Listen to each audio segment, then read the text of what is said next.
Hello everyone, welcome to my YouTube channel Naaz online classes. So guys, आज हम लोग इस वीडियो में पढ़ेंगे क्लास 10 मैथ का मोस्ट इम्पोर्टेंट क्वेश्चन। ठीक है, इस वीडियो में करेंगे जो कि ये सारे के सारे प्रश्न इस साल पूछे जाने वाले प्रश्न होंगे। ठीक है, तो आप लोग से निवेदन है कि आप लोग वीडियो में बने रहें और वीडियो को लास्ट तक देखें। ठीक है ना। अगर आप लोग इस वीडियो से पूरा वॉच करते हो ये वीडियो, तो मैं उम्मीद करता हूँ आप लोग को जितना भी 4 नंबर का प्रश्न है ना वो कंप्लीट हो जाएगा इस वीडियो से। ठीक है, और एक जो भी प्रश्न आएगा ना 4 नंबर में बोर्ड एग्जाम में, तो आप लोग फोड़ कराओगे, मैं वादा करता हूँ। ठीक है, तो आप लोग वीडियो को लास्ट तक देखो, एकदम मक्खन के जैसा बताऊँगा, आप लोग को एकदम समझ में आएगा। तो आइए हम अब वीडियो को स्टार्ट करते हैं। ठीक है, तो देखिए पहला प्रश्न है कि निम्नलिखित बारंबारता सारणी में माध्य ज्ञात कीजिए। ठीक है, ये वर्ग अंतराल दे दिया है आपका 0 से 10, 10 से 20, 20 से 30, 30 से 40 और 40 से 50, और बारंबारता दे दिया है 2, 4, 7, 3, 2। ठीक है, और इसको हम लोग अभी करेंगे। अब गाइस देखो, ऐसे आप लोग को जैसे मैंने चार्ट बनाया वैसे बना लेना। आप लोग को बोर्ड में भी ऐसा ही बनाना है चार्ट। ठीक है, और उसके बाद से लिख लेना वर्ग अंतराल, बारंबारता और संचयी बारंबारता। ठीक है, हमको बोला माध्य ज्ञात करने के लिए, तो इसलिए हम लोग संचयी बारंबारता लिख लें। ठीक है, अब देखो वह अंतराल लिख लेंगे इसका। ठीक है, और उसके बाद से क्या लिख लेंगे, बारंबारता लिख लेंगे। अब देखो संचयी बारंबारता कैसे ज्ञात करते हैं, तो यहाँ से जो बारंबारता है उसको पहला तो ऐसे ही लिखते हैं, और उसके बाद से पहला में ये दूसरा को जोड़ देते हैं। तो ये 4 में जब 2 को जोड़ेंगे तो कितना हो जाएगा, 6। ठीक है, उसके बाद से देखो 6 में 7 को जोड़ेंगे तो कितना हो जाएगा, 13। 13 में 3 को जोड़ेंगे तो ये हो जाएगा 16, और 16 में 2 जोड़ेंगे तो 18 हो जाएगा। ठीक है, और उसके बाद से यहाँ से देखो इसको भी जोड़ेंगे, ये हो जाएगा आपको 2 और 4 6, 6 7 13, 13 3 16, 2 18। अगर आप लोग को ये सेम आता है, यानी कि n बराबर आप लोग का 18 आ गया और यहाँ पर भी 18 गया, तो समझिए आप लोग सही किए हो। अगर गलत आता है, डिफरेंस आता है यहाँ से कुछ और यहाँ पर कुछ और आता है, तो आप लोग गलत कहीं ना कहीं गलत किए हो, ये बात ध्यान में रखना। ठीक है, उसके बाद से देखो क्या होता है, तो n का मान 18 आ गया ना, तो n/2 लिखेंगे। ठीक है, तो n का मान 18/2। ठीक है, और इसको काटा, 2 9 18, 9 आ गया। ठीक है, यानी कि n/2 का जो मान आ गया वो 9 आ गया, 9 आया। ठीक है, और उसके बाद देखो यहाँ पर हम देखेंगे संचयी बारंबारता में देखेंगे। ठीक है, कि 9 से जस्ट बड़ा, इसमें 9 से जस्ट बड़ा कौन सा है, इसमें देखो 9 से जस्ट बड़ा कौन है, 9 के बाद 10 आएगा, तो इसमें 10 नहीं है, 11 आएगा, 11 भी नहीं है, फिर 12 आएगा। ठीक है, 12 भी नहीं है, उसके बाद से 9 के बाद कितना आएगा, 12 के बाद 13, तो यहाँ पर 13 है। ठीक है ना, तो ये इसके लाइन वाला सेम इसके, ठीक है ना, ये आप लोग आपका हो जाएगा F, यानी कि फ्रीक्वेंसी। ठीक है, और इसके जस्ट ऊपर ये आपका हो जाएगा CF। ठीक है, और उसके बाद यहाँ से देखो इसको आप लोग क्या करना, अंडरलाइन कर लेना समझने के लिए। सिर्फ मैं अंडरलाइन कर दे रहा हूँ ताकि आप लोग को अच्छे से समझ में आए। ठीक है ना, उसके बाद से देखो आप लोग लिख लो क्या क्या मिल गया आप लोग को। यहाँ से देखो हम लोग को F मिल गया है, F मिला है 7, CF मिल गया है, CF 6। ठीक है ना, और ज्ञात करना, L ज्ञात करना है। L बोले तो लिमिटेड लिमिट, यानी कि इसमें का न्यूनतम जो मान होगा ना, इसमें ये जो वर्ग अंतराल देख रहे हैं इसके जस्ट सामने वाला, इसका जो न्यूनतम मान कितना है, 20 है, तो यहाँ पर हम लोग 20 लेंगे। ठीक है, अब देखो उसके बाद से एक निकालते हैं H बोलते हैं इन दोनों का डिफरेंस क्या है, इन दोनों में डिफरेंस क्या है, 10 का डिफरेंस है, तो H हो जाएगा 10। ठीक है, इतना समझ में आ गया। उसके बाद से आप लोग को लिखना है माध्य M बराबर ठीक है ना, माध्य बोलते रहे, माध्यक, ठीक है, सॉरी माध्यक। m बराबर फार्मूला आता है L प्लस, ठीक है, n/2 माइनस CF, ठीक है ना, बटा में F, इसको ब्रैकेट बंद करेंगे और गुणे में H, ठीक है। अब हम लोग इस पर मान भरेंगे। अब देखो यहाँ से भी एक यहाँ पर भी लिख लो ताकि समझ में आए, ठीक है। माध्यक m बराबर L plus n/2 minus CF बटा F, ब्रैकेट बंद और इंटू H, ठीक है। इसमें मान भरेंगे। देखो L का मान इधर कहाँ है, L का मान 20 है, तो यहाँ पर लिखेंगे 20 प्लस n/2 कितना निकाले थे, n/2 आया था 9, ठीक है ना, 9 माइनस CF यहाँ पर है 6 बटा F का मान कितना है 7, ठीक है, ब्रैकेट बंद और गुणा H का मान कितना है 10, मान भर लिए, ठीक है। उसके बाद अब हम लोग हल करेंगे। अब देखो 20 को ऐसे ही 20 रहने दो, प्लस और 9 में से 6 हो जाएगा 3 बट्टा 7 और यहाँ पर 10 गुणा है तो गुणा लिख लेंगे, ठीक है। अब देखो यहाँ पर हम लोग लिखेंगे, हो जाएगा 20 प्लस, इसमें गुणा करा दो तो ये हो जाएगा 3×30 बट्टा 7, ठीक है। यहाँ पर कुछ नहीं है तो 1 लिखेंगे और उसके बाद से एलसीएम आ जाएगा 7, तो 7 एकम 7, 7 बार में जाएगा 7 दूना 14, तो ये हो जाएगा आप लोग का 140 प्लस 30, ठीक है। यहाँ से देखो 140 और 30 170 बट्टे 7, जब इसको हम भाग करके काटेंगे तो देखो यहाँ से देख लो, सामने आप लोगों को मैं कर रहा हूँ, 170 है ना, तो ये हो जाएगा आपका 7 दूना 14,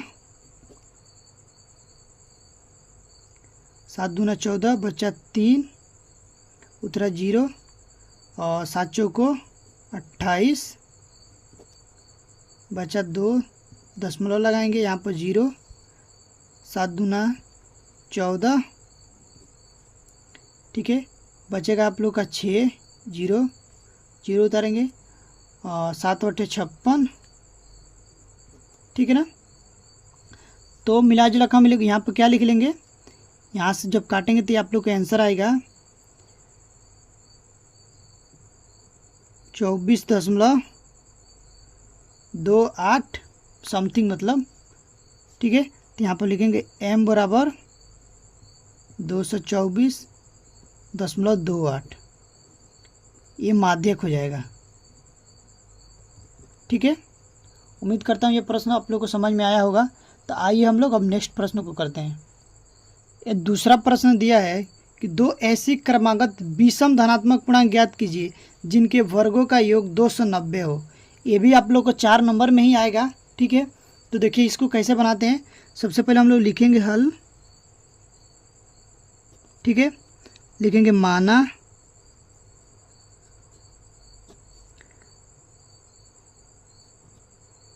पहला धन विषम पूर्णांक, पहला धन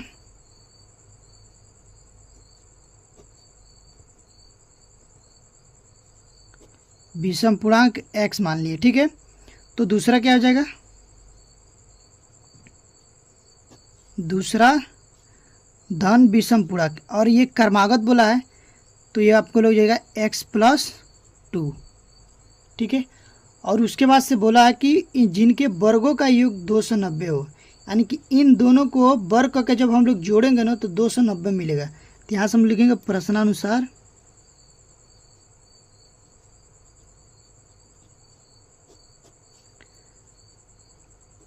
जब x का वर्ग करेंगे और उसके बाद x+2 का वर्ग करेंगे और जोड़ेंगे उस तो कितना मिलेगा, 290 मिलेगा, ठीक है।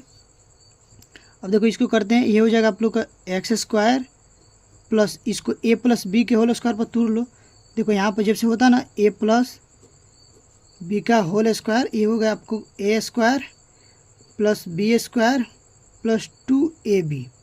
ठीक बा, इस पर हम लोग तोड़ेंगे तो ये हो जाएगा आप लोग का एक्स स्क्वायर, इसको ए मानेंगे और इसको बी मानेंगे।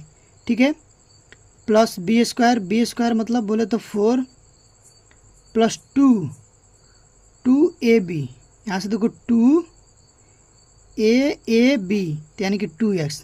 ठीक है, 2ab। ठीक है, 290। यहाँ से देखो एक्स स्क्वायर प्लस यहाँ भी एक्स स्क्वायर प्लस 4, यहाँ से हो जाएगा 2 दूना 4x, 4x इक्वल टू 290। ठीक है ना। अब देखो ये एक्स स्क्वायर, यहाँ पर भी एक्स स्क्वायर, ये हो जाएगा 2x स्क्वायर। ठीक है, और यहाँ पर भी 4x और यहाँ पर भी है 4 है, और इसको इधर लाएंगे तो ये माइनस में हो जाएगा 290 इक्वल टू 0। अब देखो यहाँ से दो, पहले इसको भी लिख लो, 2x स्क्वायर प्लस 4x, और इसमें से 290 में से जब 4 को घटाएंगे तो ये आपका बचेगा 286। ठीक है, इक्वल टू 0।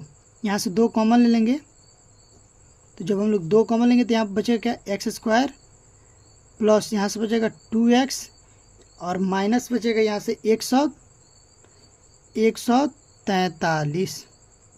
ठीक है, इक्वल टू 0।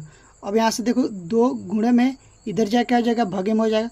जब 0 में किसी भी संख्या से भाग करेंगे तो 0 भी हो जाएगा। तो यहाँ से आप लोग को हो जाएगा ये x square plus 2x minus 143 equal to 0।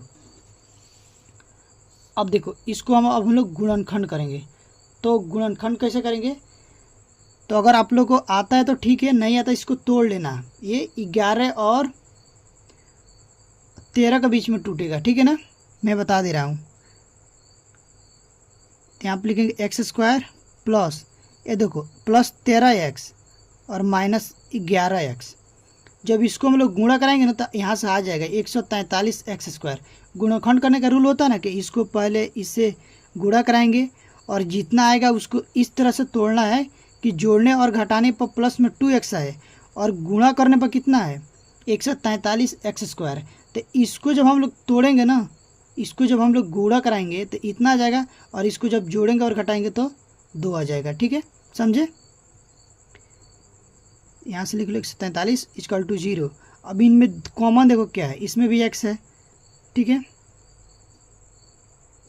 तो x कॉमन लेंगे तो यहाँ से क्या बचेगा, x प्लस 13 माइनस यहाँ से 11 कॉमन लेंगे तो हो जाएगा x माइनस x प्लस, यहाँ से माइनस बाहर ले लेंगे तो अंदर का चिन्ह बदल जाएगा तो हो जाएगा प्लस 13 इक्वल टू 0।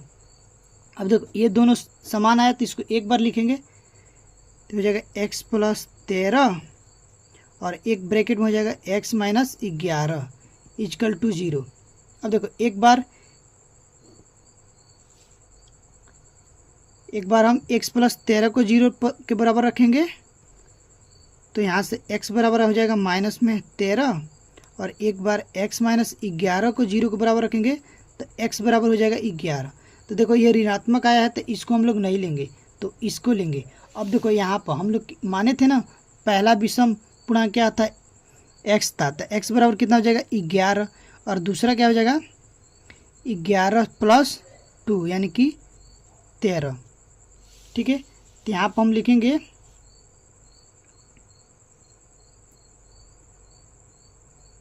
अतः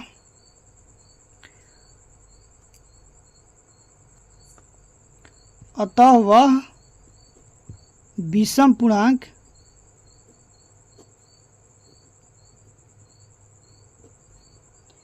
ग्यारह कॉमा 13 है। ठीक है, ये हो जाएगा आंसर। उम्मीद करता हूँ ये भी प्रश्न आप लोगों को समझ में आ गया होगा। तो अगर नहीं आता है तो एक बार नहीं, 2 बार नहीं, 3 बार, 4 बार देखो। जितना बार अगर नहीं समझ में आता है तो बार बार देखो। ठीक है, प्रश्न को छोड़ना नहीं है, बार बार देखना है ताकि समझ में आ जाए, ठीक है। तो गाइज ये अगला प्रश्न है जो कि काफ़ी इम्पोर्टेंट है, ठीक है ना। इस प्रश्न को आप लोग को अच्छे से करना है और अच्छे से देखना भी है, ठीक है। देखो दिया कि सिद्ध कीजिए sine A plus cosec A का whole square plus cos A, यहाँ पे स्क्वायर नहीं है, cos A plus sec A का होल स्क्वायर, ठीक है। सिद्ध क्या करना है 7 plus ten square A plus cot square ए। ये भी आप लोग को 4 नंबर में पूछा जाएगा। तो सबसे पहले आप लोग को देखो कैसे करना है। यहाँ से हम लोग लिखेंगे हल, ठीक है, और लिखेंगे ये बाया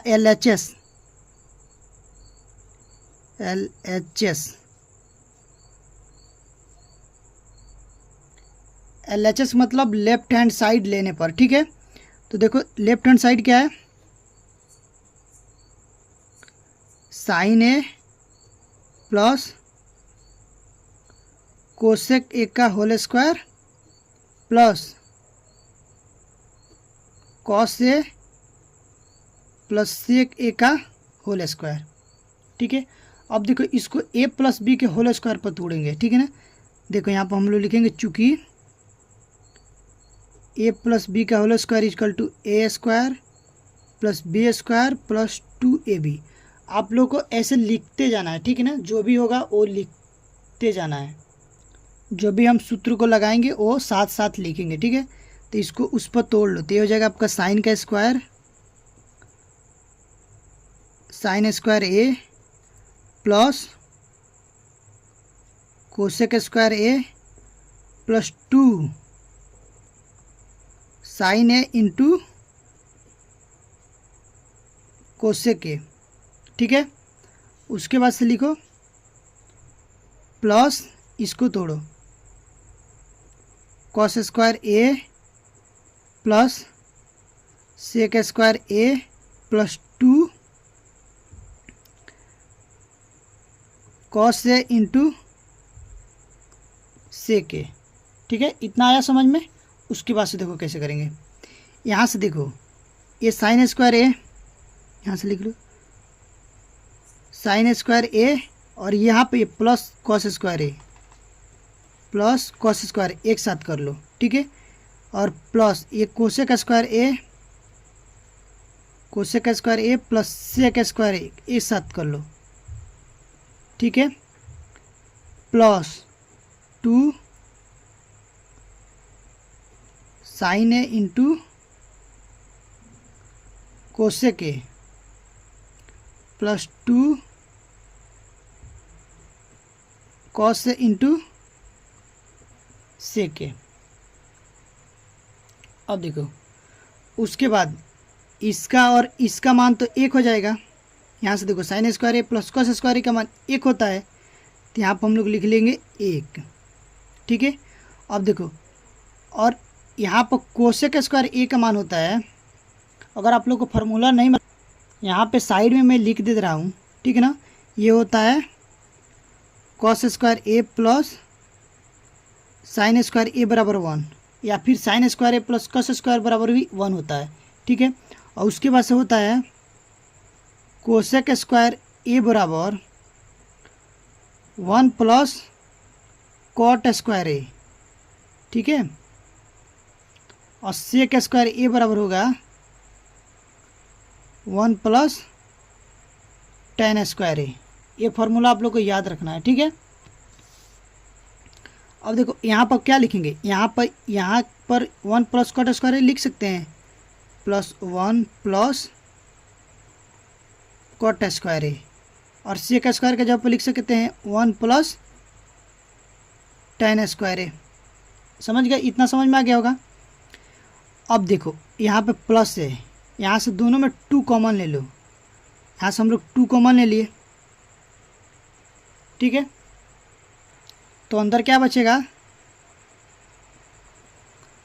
sign A into cosec A plus cos A into sec A, ठीक है ना। अब देखो ये एक यहाँ पर 2 हो जाएगा, ये हो जाएगा 2 plus cot square A plus यहाँ पर 1 है 1 plus tan square A plus 2। यहाँ से देखो इसका मान 1 हो जाएगा, ठीक है ना। देखो कैसे, यहाँ पे है sine A into cosec A, तो ये गुणे में है तो ये हो जाएगा 1 बटा कोसेक ए गुणे कोसेक ए, तो इससे ये कट जाएगा तो बचेगा क्या 1। तो यहाँ पर भी इसका मान 1 हो जाएगा प्लस और इसका मान भी 1 हो जाएगा, क्योंकि कॉस का होगा 1 बटा सेक, ठीक है ना। तो सेक से सेक कट जाएगा, बचेगा क्या 1, ठीक है। अब देखो यहाँ से देखो 2 और 1 3, तो यहाँ पर लिख लेंगे 3 plus cot square A plus tan square ए। अब देखो प्लस 2 और ब्रैकेट में एक क्या हो जाएगा 2, ठीक है। तो हो जाएगा आप लोग का 3 plus cot square A plus tan square A plus 2 दूना 4।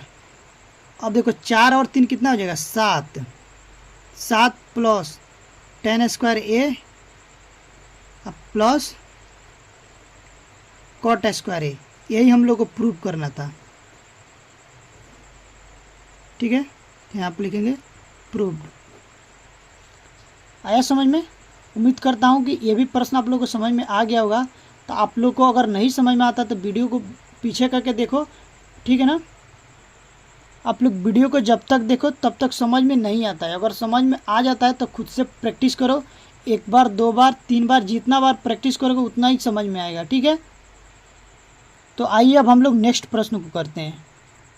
तो गाइस ये प्रश्न दिया है कि यदि किसी भिन्न के अंश और हर दोनों में 2 जोड़ दिए जाए तो वह 9/11 हो जाती है। यदि अंश और हर दोनों में 3 जोड़ दिए जाए तो वह 5/6 हो जाती है। तो वह भिन्न ज्ञात कीजिए, ठीक है। तो इसको भी हम लोग बिल्कुल आसान तरीके से करेंगे, आप लोग को एकदम समझ में आएगा, ठीक है। देखो लिखेंगे हल, यहाँ पर लिखेंगे माना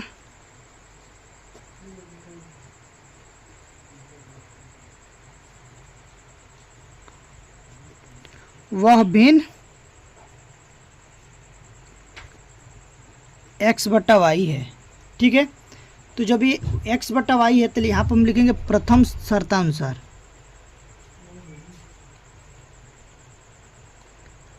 प्रथम शर्तानुसार।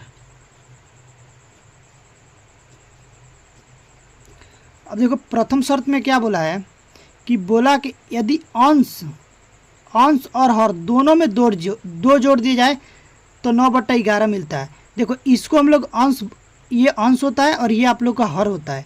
तो इसमें आप लोग को देखो अंश में भी 2 जोड़ना है और हर में भी 2 जोड़ना है। तो जो मिलता है कितना मिलता है 9/11 मिलता है आप लोग को, ठीक है। अब इसको हल करो।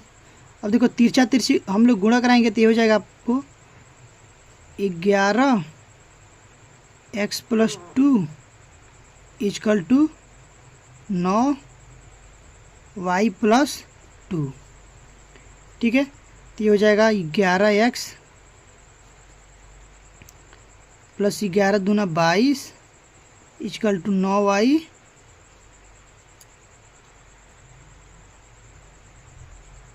+ 9 दूना 18। यहाँ से देखो यहाँ पर लिखेंगे 11x और यहाँ पर 9y को इधर लाओ तो ये हो जाएगा माइनस, इधर प्लस में तो इधर माइनस में हो जाएगा 9y = यहाँ से लिखो 18 और ये 22 इधर जाएगा तो क्या हो जाएगा माइनस में हो जाएगा, ठीक है। तो ये हो जाएगा 11x - 9y = -4, ठीक है। 22 में से जब 18 जाएगा तो 4 बचेगा। तो इसको हम लोग मान लेंगे समीकरण नंबर 1, ठीक है।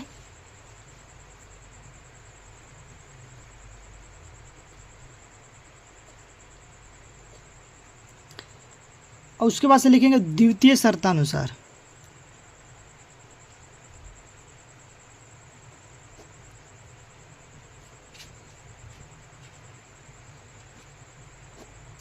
ठीक है ना।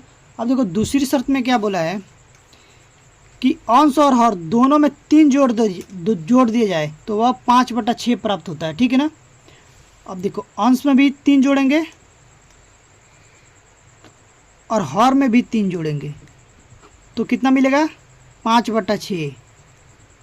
ठीक है। इसको भी वैसे ही तिरछा तिरछी गुणा करो तो ये हो जाएगा आपका, जब तिरछा तिरछी गुणा करेंगे तो ये हो जाएगा 6x प्लस 6×3 18 इक्वल टू यहाँ से हो जाएगा 5y प्लस 5×3 15। ठीक है। अब इसको इधर लाओ तो हो जाएगा 6x minus 5y equal to यहाँ पर 15 है और 18 इधर जाकर माइनस में हो जाएगा तो ये हो जाएगा 6x minus 5y equal to -3। ठीक है। इसको हम लोग मान लेंगे समीकरण नंबर 2। अब देखो यहाँ पर हम लोग लिखेंगे समीकरण 1 से। तो समीकरण 1 क्या है 11x minus 9y equal to -4। ठीक है। तो यहाँ से हम लोग x का मान ज्ञात करेंगे। देखो x का मान ज्ञात करने के लिए यहाँ पर लिखेंगे 11x बराबर क्या हो जाएगा, ये यहाँ पर प्लस में इधर जाके क्या हो जाएगा माइनस में हो जाएगा, सॉरी यहाँ पर माइनस में इधर जाके क्या हो जाएगा प्लस में हो जाएगा। तो ये हो जाएगा 9y माइनस 4 और यहाँ पे x गुणे में इधर जाके क्या हो जाएगा, सॉरी 11 गुणे में इधर जाके भगे में हो जाएगा। तो x बराबर हो जाएगा आपका 9y माइनस 4/11। इसको हम लोग मान लेंगे समीकरण नंबर 3। ठीक है। अब देखो यहाँ पर लिखेंगे x का मान समीकरण नंबर 2 में रखेंगे, 2 में रखने पर। ठीक है। तो देखो समीकरण नंबर 2 क्या है आपका, 2 है 6x minus 5y equal to -3। अब देखो x का मान यहाँ पर रखेंगे तो ये हो जाएगा 6 और x का मान कितना है 9y minus 4/11 minus 5y equal to -3। अब देखो इसमें गुणा कराएंगे, ये 6 में इसमें गुणा कराएंगे तो ये हो जाएगा 6 9 54 y माइनस 6 चौको 24/11 यहाँ पर हो जाएगा -5y इक्वल टू -3। यहाँ पर देखो कुछ नहीं तो 1 लिखेंगे। ठीक है। तो लॉसअप आ जाएगा आपका 11। तो 11 1 कम 11 एक बार में गया तो वो सेम लिख देंगे यहाँ पर, हो जाएगा 54y माइनस 24 और यहाँ पर हो जाएगा -11 × 55y। ठीक है ना, इक्वल टू -3। देखो उसके बाद से क्या हो, यहाँ से माइनस में, यहाँ पर प्लस में है 54y, यहाँ पर माइनस में है 55y। तो 55 में से 54 घटेगा तो क्या हो जाएगा -y और -24/11 इक्वल टू -3। अब देखो यहाँ ये आपका -y है और यहाँ -24/11 इक्वल टू -3। अब इसको तिरछा तिरछी गुणा करेंगे, यहाँ पर कुछ नहीं तो 1 लिखेंगे, तिरछा गुणा कराओ तो ये हो जाएगा -y 1 -y और ये -24 इक्वल टू 11 × 33 हो जाएगा तो -33। ठीक है। अब देखो यहाँ से इसको उधर ले जाओ, उसको इधर ले जाओ, या माइनस में इधर आके प्लस में हो जाएगा और ये माइनस में इधर जाके क्या हो जाएगा प्लस में हो जाएगा। तो ये इधर आ जाएगा तो 33 माइनस हो जाएगा 24 और ये उधर जाएगा तो क्या हो जाएगा प्लस में y हो जाएगा। अब देखो 33 में से 24 घटेगा तो कितना बचेगा 9। ठीक है ना। तो ये 9, तो आपको y का मान कितना आ गया 9। ठीक है। अब देखो y का मान हम लोग समीकरण नंबर 3 में रख देंगे तो x का मान निकल जाएगा। यहाँ पर हम लोग लिखेंगे y का मान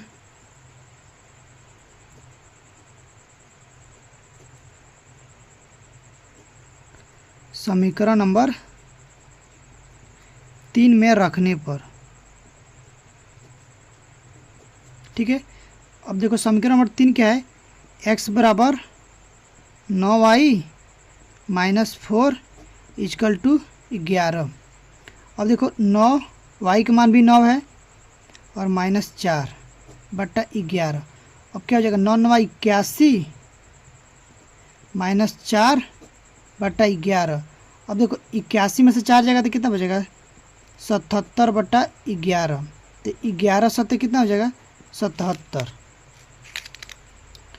तो x का मान आ गया 7। ठीक है, अब देखो यहाँ पर x का मान 7 और y का मान 9 आ गया, तो वह भिन्न क्या हो जाएगा, यहाँ पर x का मान आ गया 7 और y का मान आ गया 9। तो यहाँ पर हम लोग लिखेंगे अतः वह भिन्न, अतः